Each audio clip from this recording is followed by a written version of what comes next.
Howdy ho, boys and girls. Will here. Me and Leo here wanted to say howdy. How you doing? Say hi to Leo. Leo's off the way. Here he goes. Okay. Yesterday we made the battle sword. I still haven't gotten down. I was down at the store and I didn't see any small cans of paint I could buy, so I'll have to go to a different one. But while I was out running around, I really got to thinking about when shit really hits the fan, what's going to happen to the disabled children and the older folks and the elderly? They'll probably be the first to perish.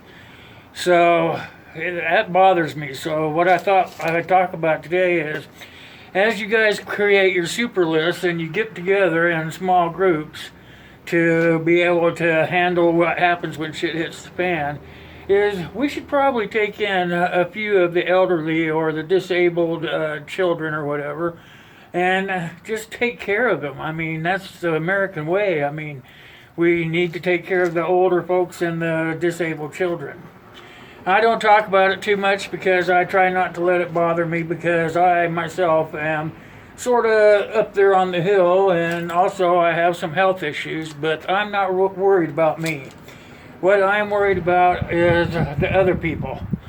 I worry about my son and my family, and everybody should worry about theirs. But there are times we have to make that exception. And that's what we're doing as preppers. We are trying to come together in small groups so that if something were to happen, we would be able to take care of it. Part of taking care of it is taking care of the elderly and the ill and the children that are not are disabled. So that's what I really want to talk to you guys about today. Today is a day of talking about survival. When shit hits the fan, survival is going to be tough on everybody.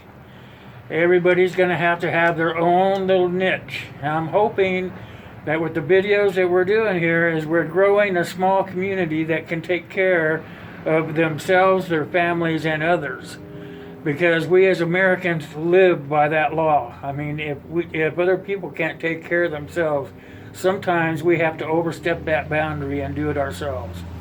So what I'm going to do is I'm going to ask you guys to do that for me, is while we are forming our groups, is that we do this, is we take one elderly person in under our wings or something like that.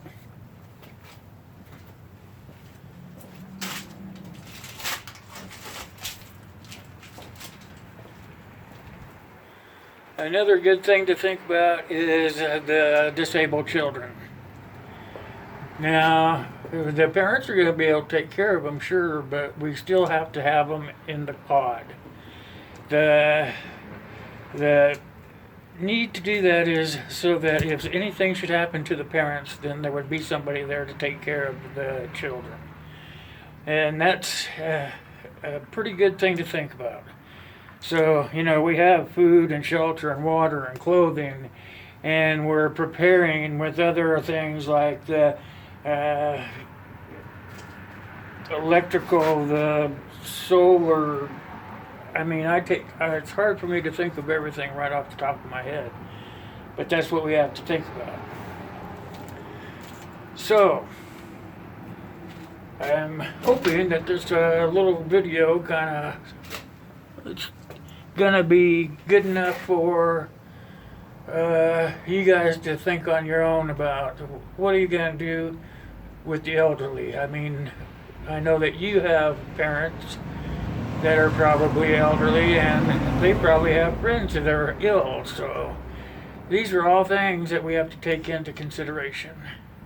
So for now, I'm going to say goodbye, but I want you guys to leave some comments down below and tell me what you think we should do in our little community about taking care of the disabled and the elderly and the ill, because when shit hits the fan, that's what's going to happen. We're going to be stuck with those people no matter what. What are you going to do? Let them drop off? Or are you going to help them out? Let me know in the comments. Ta-ta.